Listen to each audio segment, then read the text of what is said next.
Kembali disergap pemirsa, kawanan Garong membobol 5 toko di pusat kota Bandar Lampung dengan membuat lubang melalui bawah tanah.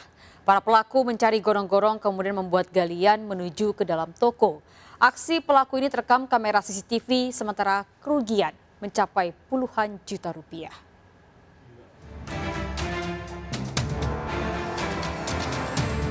Dalam rekaman CCTV ini, komplotan Garong membuka laci kasir di salah satu toko baju dan aksesoris di Jalan Kartini, Tanjung Karang, Kota Bandar Lampung. Pelaku beraksi malam hari dan membawa alat penerangan untuk mencari barang berharga dari dalam toko. Ternyata para pelaku masuk ke dalam toko melalui lubang yang dibuat dari dalam tanah. Bukan hanya satu tempat, para pelaku kemudian menjebol plafon melalui lantai 3 dan masuk ke 4 toko lainnya. Awalnya pemilik toko tak menyangka terjadinya pencurian yang dilakukan komplotan Garong. Setelah melihat lubang di lantai, pemilik baru menyadari tokonya dimasuki komplotan Garong.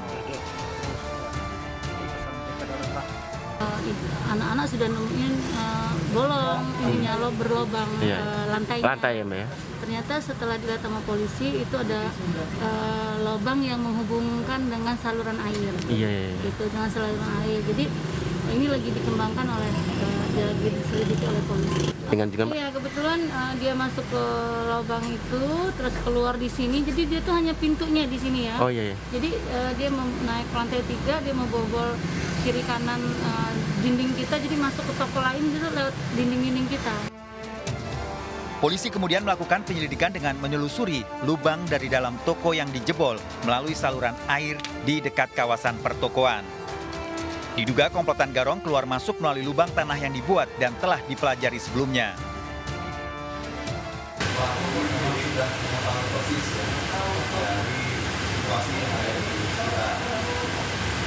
Dan kita nanti bersama untuk mengetahui hasil plan dari gorong-gorong tersebut. Kita bersama dengan pihak terkait melihat kemana aja salurannya. Jadi apakah memang saluran itu baru dibuat, apakah memang di dalam.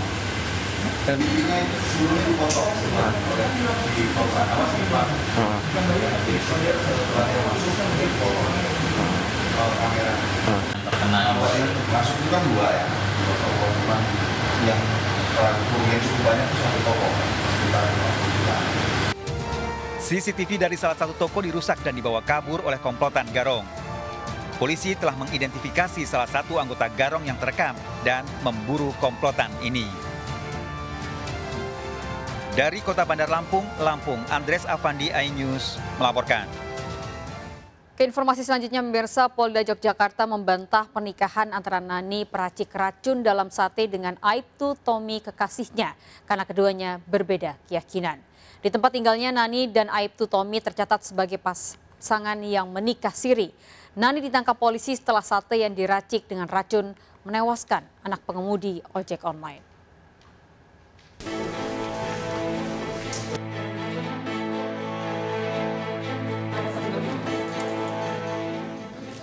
Nani Aprilia, pengirim takjil sate beracun yang menewaskan Naba, anak berusia 10 tahun warga Bantul, Yogyakarta, ditangkap polisi setelah jejaknya terekam CCTV dan wajahnya dikenali oleh ayah korban. Nani merupakan warga Majalengka, Jawa Barat yang telah menetap di Piungan, Yogyakarta dan bekerja di sebuah salon kecantikan. Keluarga mengenal Nani sebagai putri sulung yang tangguh, merantau sejak usia 14 tahun ketika lulus SMP dan berganti-ganti pekerjaan hingga menetap di Yogyakarta.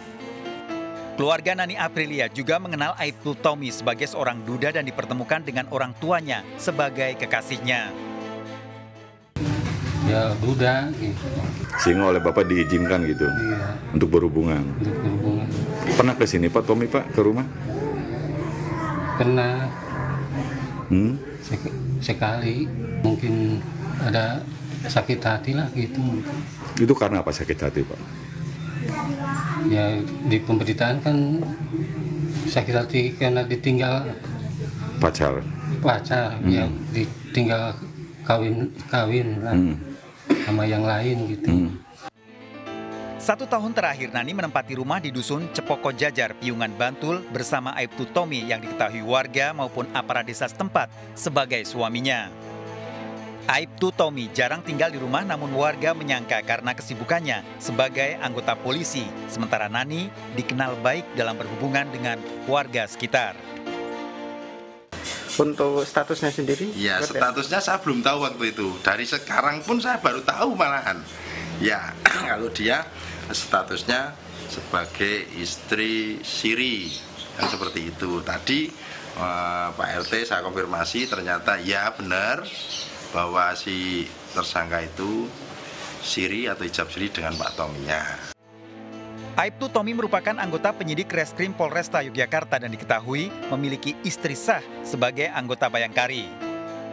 Terkait hubungannya dengan Nani, tersangka pembunuhan racun dalam sate, Polda Yogyakarta membantah keduanya telah menikah. NA mengatakan seperti itu, tidak melakukan nikah siri. Tommy juga mengatakan tidak menikah siri. Tommy itu kan agamanya bukan Muslim. Si NA Muslim. N kan Muslim. Emang bisa? Bisa. Hah? Bisa. Maksud nikah siri bisa? Oh ya udah Pak. Beda agama bisa. Oh.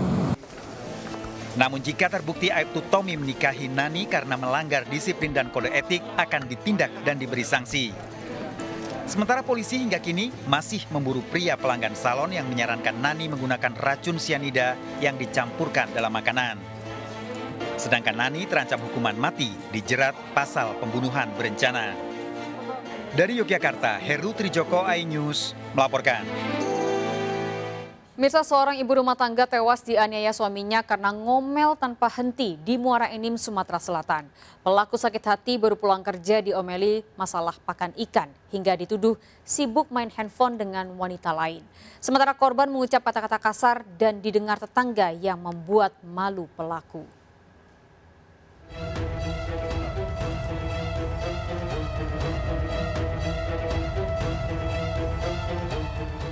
Rizal ditangkap polisi tak lama setelah menganiaya istrinya di tempat tinggalnya Mes Perkebunan Sawit Bumi Agro Pagar Jati, Benakat, Muara Enim. Dalam pemeriksaan di kantor polisi, Rizal mengakui penganiayaan yang dilakukan hingga mengakibatkan istrinya tewas. Pria berusia 31 tahun ini emosi karena istrinya memarahi dan mengomel tanpa henti saat Rizal lelah baru pulang bekerja. Bahkan pengangkut kelapa sawit ini sempat menasehati istrinya, namun tidak didengar. Nah itulah tambah dia ngoceh-ngoceh tidak keruan, Pak. Dan akhirnya? Ya dia terus ngomong tidak keruan tuh sudahlah aja. Nah itulah laju hilap, Pak. Banyaklah wong nyampe kan tadi kan. Nah adalah wong nyampe. Kau pukul pakai apa ini dok korban tuh? Alat ini sawit, Pak. Kejadian berawal saat Rizal pulang dari bekerja mengangkut sawit siang hari dalam kondisi kelelahan di bulan puasa. Saat baru masuk rumah, Yeti Septia istrinya tiba-tiba marah karena makanan ikan tumpah berserakan dan menuduh suaminya tak peduli dengan kondisi rumah, sementara di tempat pekerjaan tidak bisa dihubungi. Rizal sempat menasehati masalah makanan ikan tumpah untuk tidak diperbesar karena akan diberesi setelah istirahat. Rizal kemudian masuk kamar dan tidur, namun Yeti Septia justru terus mengomel di teras rumah dengan suara keras, menuduh suaminya bekerja sebagai alasan agar bisa bermain handphone dengan wanita lain. Rizal kemudian melemparkan bantal agar istrinya masuk ke dalam rumah. Yeti justru tidak berhenti mengomel, bahkan mengucapkan kata-kata kasar pada suaminya dengan suara keras. Rizal kemudian keluar kembali menasihati istrinya untuk diam dan masuk ke dalam rumah, namun Yeti Septia semakin menjadi, terus marah sehingga menyinggung perasaan Rizal. Tak tahan dengan ucapan istrinya, apalagi tetangga melihat keributan keduanya, Rizal kemudian mengambil benda keras untuk menganiaya istrinya hingga tak sadarkan diri dan tewas akibat luka di kepala. Hasil pemeriksaan polisi, pelaku sempat berusaha sabar dan menasehati istrinya, namun korban justru menuduh adanya wanita lain. Sementara Rizal dalam kondisi lelah dan merasa tak melakukan perselingkuhan. Mau tidur, tersangka dimaki-maki dan dimarah-marahi lagi dengan emosi oleh istrinya. dan mengatakan suaminya selingkuh. Dan karena suaminya tidak melakukan selingkuh, akhirnya dia terpancing emosi, mengingatkan istrinya melempar dengan bantal. Tersangka terancam hukuman 15 tahun penjara dengan barang bukti benda keras yang digunakan untuk menganiaya. Dari Muara Enim, Sumatera Selatan, Edwin Syahsatria, iNews melaporkan.